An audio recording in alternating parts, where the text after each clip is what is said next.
আসসালামু আলাইকুম।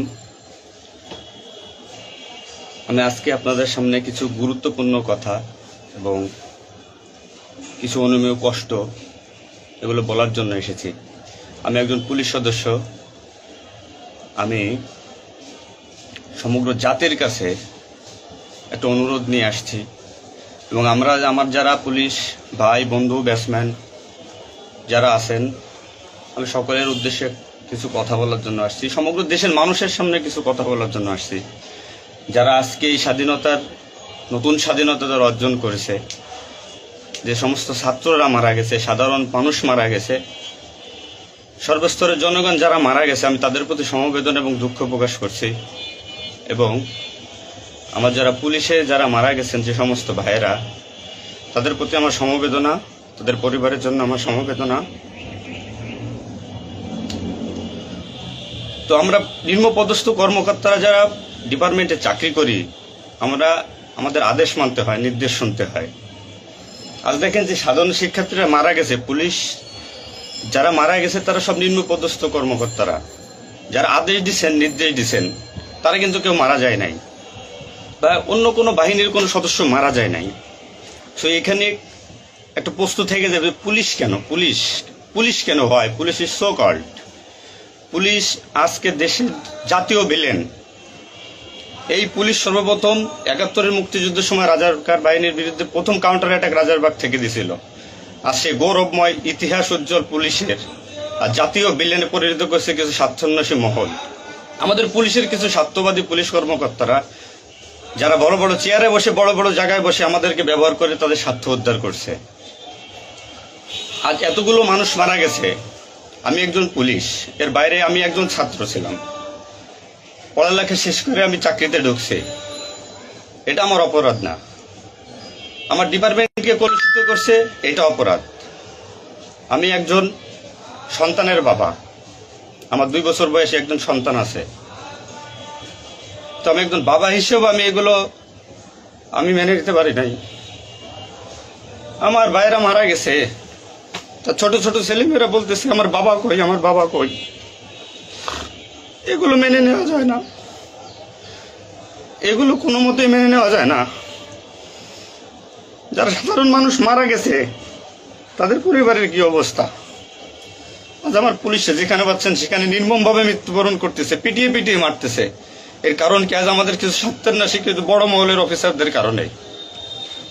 তারা বিভিন্ন লোকের তোষামোদি করে বিভিন্ন পর্যায়ে আমাদের ঘাড়ে বন্দুক রেখে তারা মনে করেন দিনের পর দিন আমাদের নির্যাতন করে মানুষের বিরুদ্ধে লেলাই দিছে। হাজার হাজার কোটি টাকার মালিক হয়ে তারা এখন গা টাকা দিছে। এই মৃত্যুর ভাই, এই পুলিশ মৃত্যুর ভার কে নেবে? পুলিশের মৃত্যুর বিচার হবে না এই বাংলাদেশে, আমি জানি।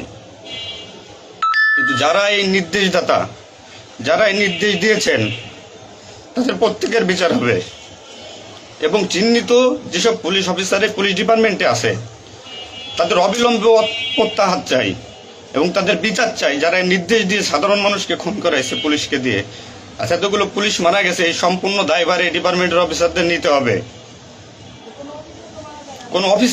কোন অফিসার দেখছেন রাস্তায় মারা গেছে? মারা যায়নি। তারা নির্দেশ দিয়ে সরে গেছে, পুলিশকে সামনে ঠেলে দিয়ে। এটা হত্যাকাণ্ড। এই হত্যাকাণ্ডের বিচার আমি চাই। সমগ্র পুলিশ ডিপার্টমেন্টের এই হত্যাকাণ্ডের বিচার চাই। অবিলম্বে সব দুর্নীতিবাজ পুলিশ কর্মকর্তাদের অব্যাহতি দিয়ে তাদের শাস্তির আওতায় আনতে হবে। এই পুলিশ হত্যার দায়, এই পুলিশ হত্যার বিচার তাদের দিয়ে করতে হবে। আমি জানি না আমার এই কথা বলাতে আমার কি হবে না হবে, আমি সে পরোয়া করি না। আমি শঙ্কিত সেই পরিবার নিয়ে, যারা মারা গেছে, তাদের ফ্যামিলি, তাদের বউ বাচ্চাগুলো এতিম হয়েছে। যা সাধারণ মানুষ মরেছেন, আমি তাদের থেকে ব্যতীত। নির্মমভাবে অত্যাচার করছে, এগুলো মেনে নেওয়ার মতো না। আমি সবাইকে অনুরোধ করব, আমার ভাই বন্ধু যারা আছেন, আমি কোনো উস্কানিমূলক কথা বলতে এখানে আসি নাই। আমি এখন সত্যি বাস্তব কথা বলতে আসছি। আমার কষ্টের সঙ্গে বলতে হয়, আমি একজন পুলিশ পরিবারের ছেলে। আমার বাবা ডিউটিরত অবস্থায়, অন ডিউটি অবস্থায় 2012 সালে মারা গেছেন। আমি পরিচয় দিতে পারছি মানুষের কাছে, আমি একজন পুলিশের সন্তান। আমার ছেলে মেয়ে কিভাবে পরিচয় দেবে তাদের সহপাঠীদের কাছে যে আমার বাবা একজন পুলিশ? কিভাবে পরিচয় দিবে? সিসি করবে? আজ মানুষের কাছে, জাতির কাছে সমগ্র পৃথিবীর কাছে মানুষ আজকে ভিলেন রূপে আপনি পরিচয় হয়ে গেছে। এই মানুষগুলো, এদের মৃত্যুর ভার, পুলিশ হত্যার ভার ডিপার্টমেন্টের সর্বোচ্চ পর্যায় থেকে সর্বনিম্ন পর্যায়ে এর সাথে যারা জড়িত ছিলেন তাদের দেওয়া লাগবে, তাদের এগেনস্টে হবে। প্রত্যেকটা পুলিশ সদস্য আজ বাইরে বেরোতে ভয় পাচ্ছে, মৃত্যুর ভয়। এখনো অনেক জায়গায় আমি নিউজ পাইলাম সকালবেলা, অনেকে পুলিশ মরে গেছে, তার কোনো হদিস নাই।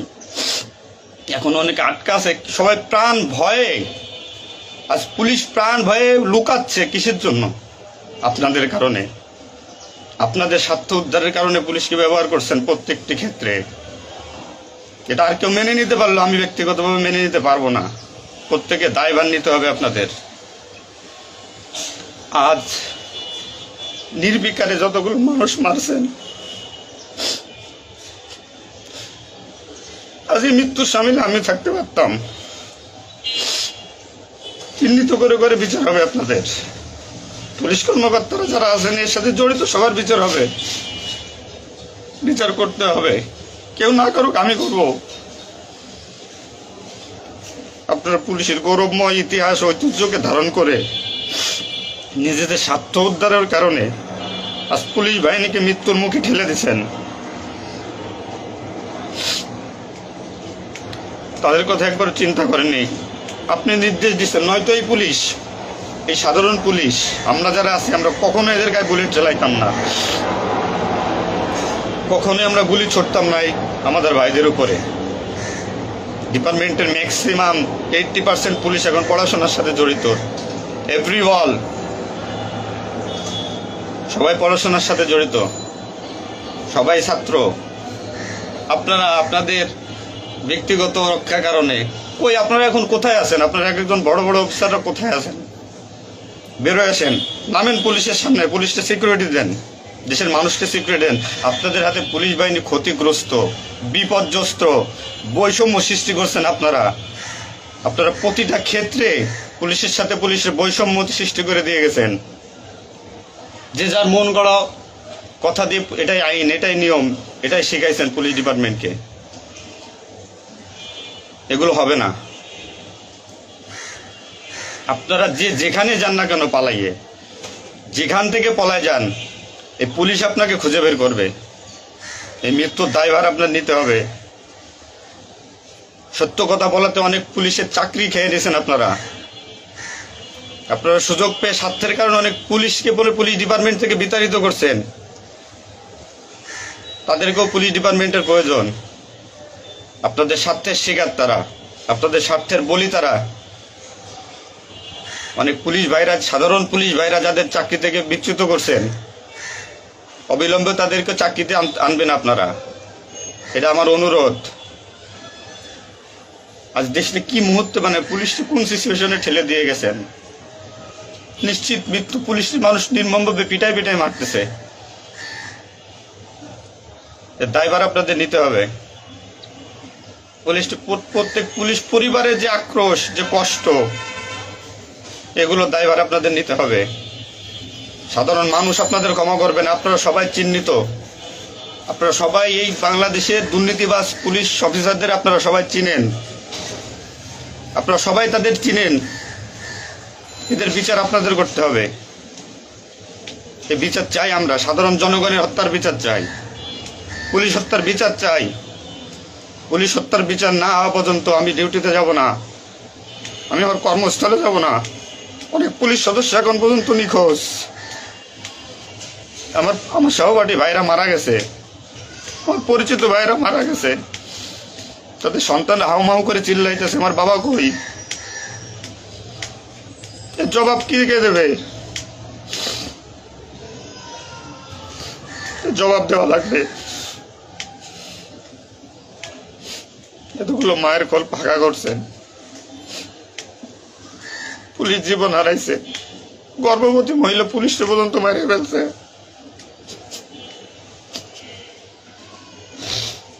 নির্মম ভাবে মারছেন। এই দোষ আপনাদের।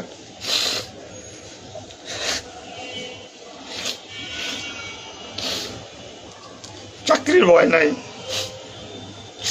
চাকরি যায় যাক, ভিক্ষা করে খাবো, নির্যাতন আর মানবো না। কি করছেন পুলিশ ডিপার্টমেন্টের জন্য আপনারা? কত পুলিশ মারা গেছে তার তো ঠিক নাই।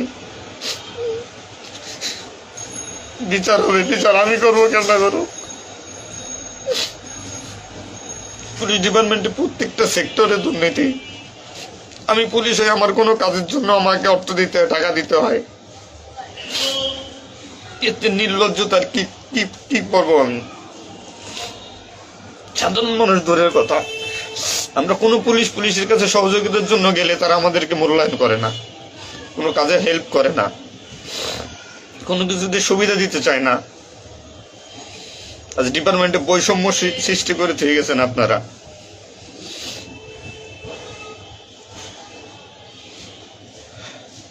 এত কিছুর দরকার হয় কেন আপনাদের? আজ আপনারা কেউ মারা যাননি, সবাই নির্দেশ দিয়ে যার যার মতো সুযোগ মতো পালাইছেন, সুযোগ মতো চুপচাপ করে বসে আছেন। পুলিশ ডিপার্টমেন্টের অনেকে আছে যারা এর সাথে জড়িত না, সরাসরি গুলি করতে চায় নাই, বাধ্য করছেন, নির্মম মৃত্যুর দিকে ঠেলে দিয়েছেন এদেরকে। কোনো কিছুই মনে করেন আপনারা। তো নতুন দিনের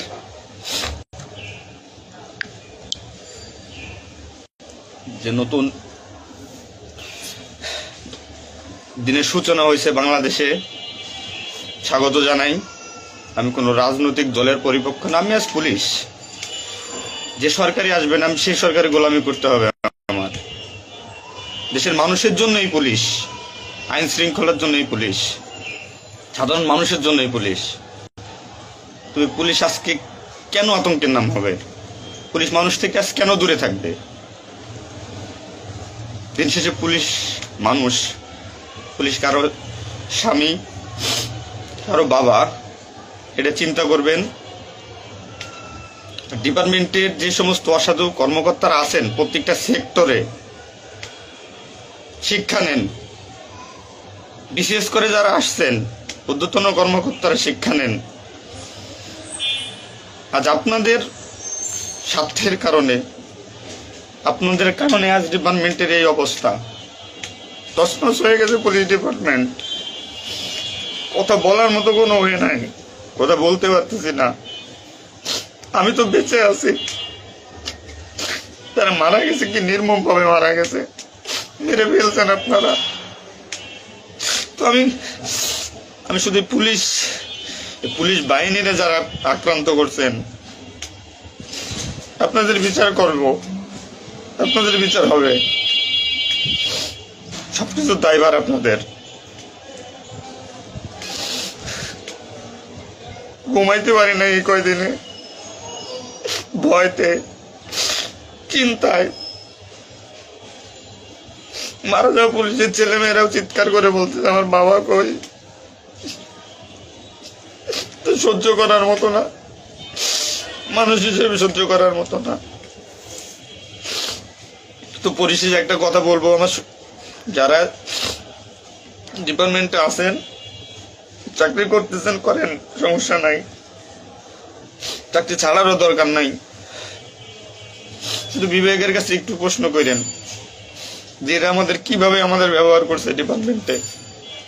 যে সরকারি আসুক, আপনাদের কাছে অনুরোধ, যে আসুক ভাই, দেশে সরকার নাই আসুক, পুলিশ থাকুক আর না থাকুক, তাতে কিচ্ছু আসা যায় না। তো আমার একটা দাবি, একজন পুলিশ হিসেবে, একজন পুলিশের সন্তান হিসেবে, ডিপার্টমেন্টের ঐতিহ্য যারা নষ্ট করছেন, এই পুলিশের সুনাম যারা নষ্ট করছেন, এদের বিচার চাই আমি, 100% বিচার চাই। পুলিশকে যারা মুখোমুখি করে যে সন্ত্রাসী বানাইছেন, নির্বিকারে পুলিশ মারাইছেন, এই নির্দেশদাতাদের বিচার চাই আমি।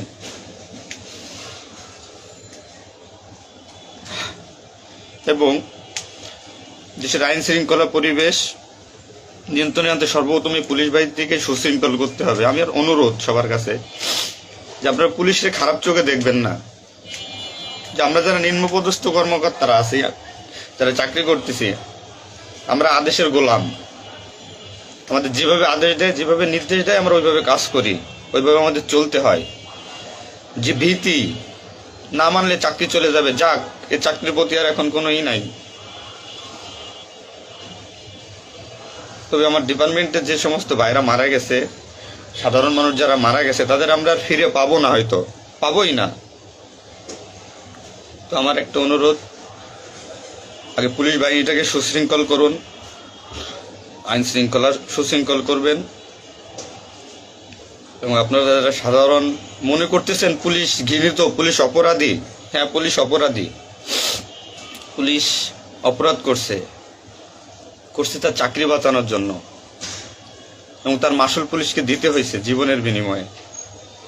আপনারা দয়া করে কেউ পুলিশকে খারাপ বলবেন না। পুলিশের প্রতি অনেক, পুলিশ আপনাদের শুভাকাঙ্ক্ষী। এবং বাংলাদেশটার যে বর্তমান পরিস্থিতির উপরে আমি একটা কথাই বলবো, সর্বস্তরের মানুষকে, দেশটাকে আবার সুন্দরভাবে গড়তে হবে, এটাই সবচেয়ে বড় কথা।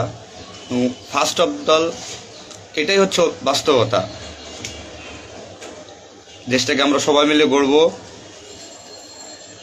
এবং পুলিশ বাহিনীর, আপনারা যারা পুলিশে আছেন, আপনারা সুশৃঙ্খল হন, মানুষের প্রতি আনুগত্য হন এবং শিক্ষা নেন। এত বড় একটা স্বাধীনতা না হইলে এটা মানুষ কখনো বুঝতো না, বা আমরা পুলিশরা বুঝতাম না যে আমাদের অর্জন কি, আমাদের মানুষের আস্থা কি আমাদের উপরে, বা আমাদের কি করা উচিত। আপনার সবার কাছে অনুরোধ থাকবে, আমার পুলিশ ডিপার্টমেন্টের প্রত্যেকটা সেক্টরের বন্ধু বান্ধব, সিনিয়র জুনিয়র যারা আছেন, আপনারা শিক্ষা নেন, নতুনভাবে পুলিশ ডিপার্টমেন্টটাকে গড়েন, মানসিকতা চেঞ্জ করেন। এবং পুলিশ ডিপার্টমেন্টে যারা আপনাকে ব্যবহার করবে, যারা স্বার্থের জন্য ব্যবহার করবে, তাদের সরাসরি ধরিয়ে দিবেন। পুলিশের প্রত্যেকটা সেক্টরে দুর্নীতি, এই দুর্নীতিবাজদের ধরিয়ে দিন। এদের ধরায় না দিতে পারলে পুলিশ ডিপার্টমেন্ট কোনোদিন শুদ্ধ হবে না। আর দিনের পর দিন এরা মনে করেন আমাদের সাথে বৈষম্যমূলক সৃষ্টি করে এদের নিজেদের স্বার্থ হাসিল করবে। তো সবার কাছে আমার একটা অনুরোধ, আপনারা সবাই ভালো থাকবেন আর আমাদের পুলিশের জন্য দোয়া করবেন, যাতে আমরা একটা সুশৃঙ্খল বাহিনী হিসেবে রিইউনিয়ন, পুনরায় পুলিশ ডিপার্টমেন্টটাকে আবার গড়ব, এই শিক্ষা থেকে শিক্ষা নিয়ে, যে পুলিশ কখনো মানুষের দুশ্মন নয়, পুলিশ মানুষের শত্রু নয়, পুলিশ মানুষের বন্ধু, জনগণের বন্ধু। এটা আমরা প্রমাণ করব। এই মানসিকতা নিয়ে তৈরি হন আগামী দিনের নতুন পুলিশ বাহিনী গড়ার জন্য। সবাই সবার নিজের প্রতি খেয়াল রাখবেন, ফ্যামিলির প্রতি খেয়াল রাখবেন, আমার জন্য দোয়া করবেন। আসসালামু আলাইকুম।